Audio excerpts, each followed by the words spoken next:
వాక్యం వింటున్న చెల్లి, తమ్ముడా, యవన బిడ్డలారా, వివాహమైన తల్లులారా, వివాహమైన పురుషులారా, ఈ చిన్న బలహీనత ఏం చేస్తుంది? నా భర్త నన్ను చూడట్లా, పసిగట్టట్లా, నా భార్య నన్ను చూడట్లా, పసిగట్టట్లా, ఇది నన్నేం చేస్తుంది? ఈ చిన్నది నన్నేం చేస్తుంది? ఆ చిన్నదే నీ బ్రతుకును చిదిమేస్తుంది. జాగ్రత్త, మర్చిపోకు.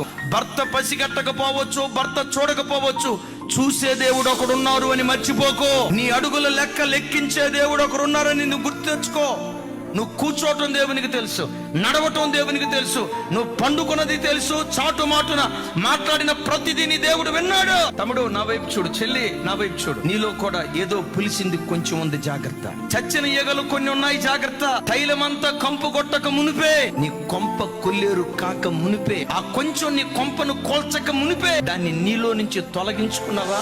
క్షమించుటకు సిద్ధమైన మనసు కలిగిన దేవుడు నిన్ను క్షమించి నిశ్చయంగా మరో అవకాశం దేవుడు నీకు దయచేయటం ప్రారంభిస్తాడు.